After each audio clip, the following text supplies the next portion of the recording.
भगवान शिव को अपना प्रणाम निवेदित करता हूँ। हम सबों के वरण्य गुरु भ्राता शिव शिष्य हरेंद्रानंद जी और दीदी नीलम आनंद जी को मेरा प्रणाम। चैती माँ दुर्गा मंदिर के परिसर में उपस्थित आप सभी भाई बहन और जितनी दूरी तक लोग आवाज सुनते हैं सबको मेरा प्रणाम। आज आपका मन संचालक बहुत टाइट है। अभी हम थे कि तो भजन हो, हमने कहा सुशील जी को कि मन संचालक भजन नहीं लेगा, तो वो कह रहे कि नहीं, कह रहे कि सीधे चर्चा करेंगे। आप लोगों का जो मन है भजन सुनने का था कि नहीं?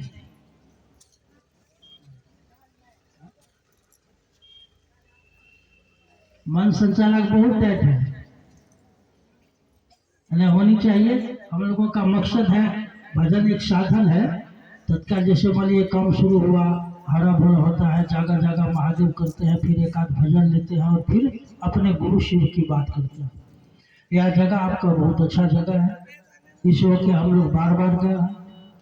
30-32 वर्षों से महादेव का काम हम लोग कर रहे हैं, लेकिन मुझको नहीं ख्याल है कि यहाँ हम कभी आकर के चर्चा किया इस मैदान में, और कोई किया है कि नहीं मुझको खबर भी नहीं है। आइए, बहुत बात अभी हमने आपने सुना है और मूल विषय यही है, आदमी के जीवन में एक गुरु की जरूरत है। मानव के जीवन में एक गुरु चाहिए, और गुरु चाहिए किस बात के लिए?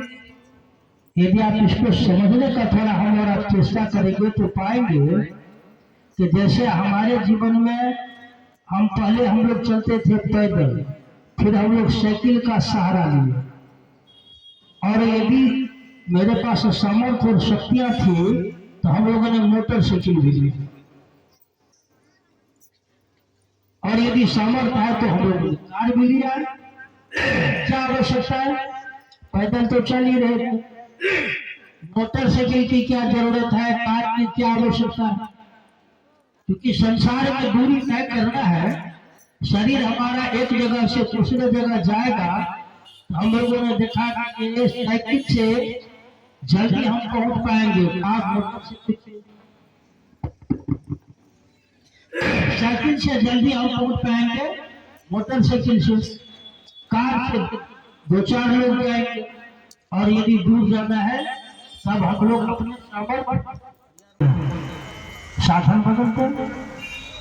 उसी प्रकार इस दुनिया में, या जो हम जो दुनिया में आए, संसार में शरीर में आए, तो शरीर में आए अपना कर्म कर रहे हैं, धर्म कर रहे हैं, पूजा और पाठ हम लोग कर रहे हैं, मंदिर और मस्जिद जा रहे हैं।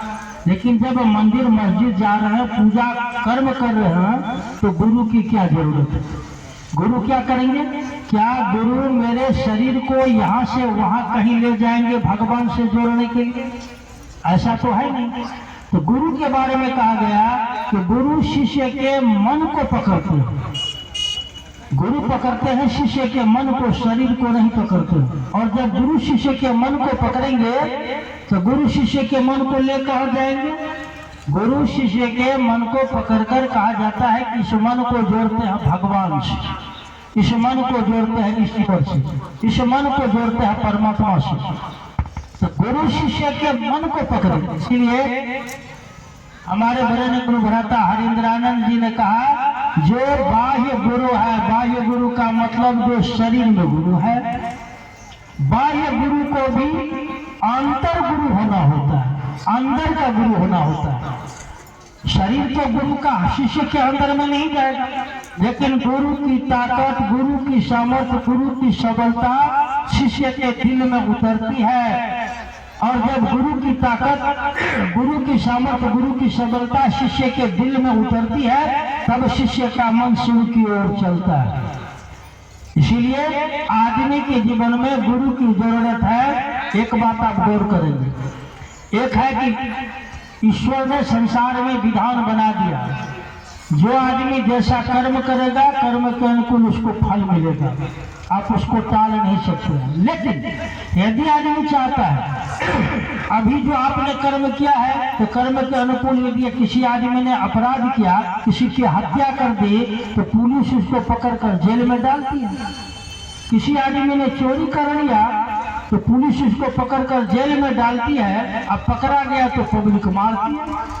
लेकिन हम जब इस शरीर में आए, इस शरीर में आने के बाद आदमी के जीवन में है दुख और आदमी के जीवन में है सुख। आप जान रहे हैं कौन आदमी क्या कर्म करके आया है? हम जानते हैं कि कौन आदमी क्या कर्म के आया है? हम लोग तो नहीं जान रहे।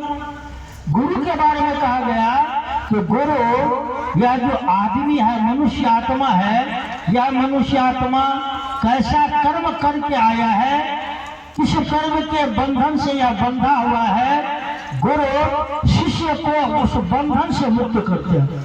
गुरु शिष्य को बंधन से तोड़ते हैं, बंधन से खोलते हैं, और इसी बंधन से खोलने की प्रक्रिया में शिष्य के कर्म का फल जो है वह दग्ध होता है, वह कष्ट कम होता है।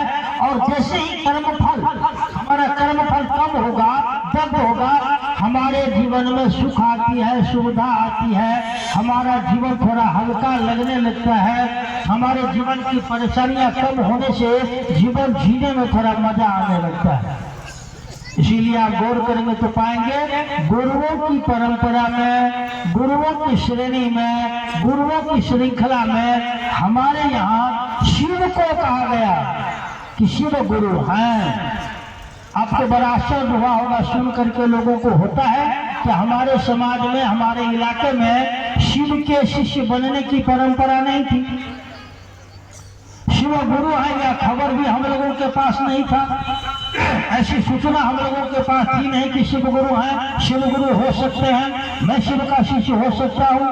और जब यह खबर आए कि शिव गुरु हैं, वही शिव जिनकी पूजा हम करते हैं औधरदानी के रूप में, महाकाल के रूप में, मृत्युंजय के रूप में, आशुतोष के रूप में, भोला बाबा के रूप में, बाबा बैद्यनाथ और बाबा विश्वनाथ के रूप में करते हैं, वही शिव गुरु हैं।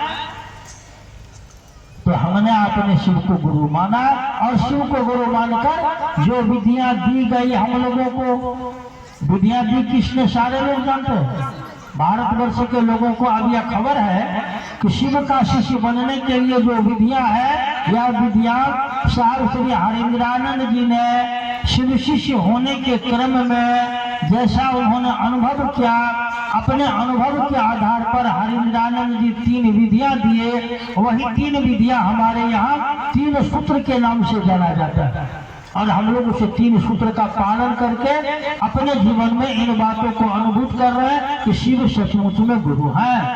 ये बहुत नए लोग हैं, हम लोग तो नए लोगों को बोलते हैं कि आप घोषणा नहीं कराइए, लेकिन आप मन ही मन महादेव से कहिए कि हे शिव, आप मेरे गुरु हैं, मैं आपका शिष्य हूँ, मुझे शिष्य पर दया कर दीजिए। 1 बार, 2 बार, 3 बार, जब भी मर्जी हो आपको 24 घंटे में आप रात्रि में सोने जाते हैं बिछावन पर, महादेव से मन ही मन दया मांग लीजिए, जाकर विश्राम कीजिए।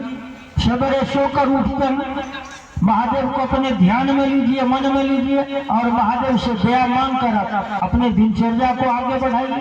जो काम आप करते हैं उस काम को करने में शिव से दया मांग कर यह कहकर कि हे शिव, आप मेरे गुरु हैं, मैं आपका शिष्य हूँ, मुझे शिष्य पर दया कर दीजिए। शिव से दया मांगकर आप अपने दिनचर्या को प्रारंभ करेंगे, शुरू करेंगे, देखेंगे महादेव की दया से समय कैसे गुजर रहा है। आपने भी सुना, शिव का शिष्य बनने के लिए किसी भी प्रकार का कोई शर्त नहीं है, कोई शर्त नहीं है। बड़ा आपको आश्चर्य लगेगा, शिव का शिष्य बनने के लिए किसी भी प्रकार का कोई शर्त नहीं है। ठीक इसका उल्टा हमारे समाज में बहुत प्रकार की गुरुओं की परंपरा चल रही है, जहां शिष्यों के सामने में शर्त रखा जाता है।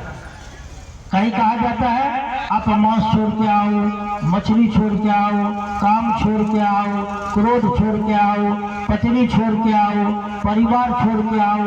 और आप गौर करेंगे तो पाएंगे कि शिव की शिष्यता में कहा जाता है आप क्या करते हैं क्या नहीं करते हैं इससे मतलब नहीं है। आप चोर है कि साधु है इससे कोई लेना देना नहीं है।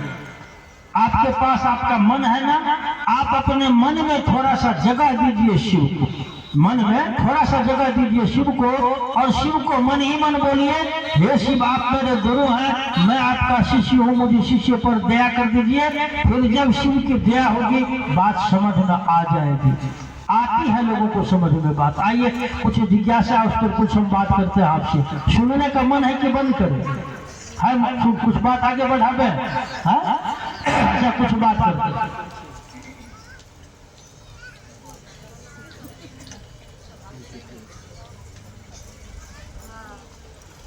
एक भाई ने प्रश्न भेजा, स्थानीय लोग, इन्होंने कहा हम तो भगवान राम की पूजा करते हैं, तो क्या शिव को गुरु बना सकते हैं? आप भगवान राम की पूजा कीजिए, आप भगवान कृष्ण की पूजा कीजिए, आप भगवती की पूजा कीजिए, आप बजरंगबली की पूजा कीजिए, जिनकी भी पूजा आप करते हैं। आप जरा गौर करके देख लीजिए, आपने लिखा है कि हम भगवान राम का पूजा करते हैं। भगवान राम आए शरीर में, भगवान राम आए जिनको कहा जाता है कि वे परमात्मा है, परब्रह्म है, साक्षात विष्णु के अवतार है। भगवान कृष्ण आए शरीर में, कहा जाता है कि वे भगवान विष्णु के अवतार है। लेकिन शरीर में आए भगवान राम, तो शरीर का जो अपना गुण और दोष है वह शरीर पर लागू होगा कि नहीं होगा? हुआ है लागू। भगवान राम के जीवन चरित्र को आप देख लीजिए, और भगवान राम के भी गुरु हुए। भगवान राम के गुरु कौन है? खबर है आप लोगों को? कौन? भगवान राम के गुरु कौन है? क्या बोल रही है? हाँ, वशिष्ठ। भगवान राम के गुरु है वशिष्ठ। और वशिष्ठ के गुरु कौन है? वशिष्ठ के गुरु है शिव। यानी भगवान राम के गुरु, इनके गुरु है शिव। और वशिष्ठ ने भगवान राम को इस शरीर में आकर के कुछ ट्रेनिंग दिया है। वे तो अवतारी पुरुष हैं, साक्षात अवतार हैं, साक्षात अवतार है। हमारे यहाँ लिखा गया एक पंक्ति है ना रामायण में कहीं, बिन गुरु क्या है? भव निधि भमते संसार, भमने संसार, बिन गुरु भव निधि तरहि न कोई, जो विरांची, ब्रंच मने ब्रह्मा, जो विरांची शंकर सब हुई। शंकर भी यदि शरीर में आ जाए, ब्रह्मा भी यदि शरीर में आ जाए, विष्णु भी यदि शरीर में आ जाए, तो बिना गुरु का तो संसार से पार नहीं हो सकता है, कोई नहीं हुआ है। रही बात आप हम सारे लोग किसी न किसी देवी देवता की पूजा तो हम कर ही रहे हैं। जरा आप बतलाइए, ये शिव गुरु की चर्चा जब होती है तो शिव शिष्य लोगों के सामने में समाज के लोगों का प्रश्न आता है। अन्य प्रवचन जो कहीं होता है, सत्संग होता है, जिसे सत्संग में कहा जाता है गुरु बनाने के लिए,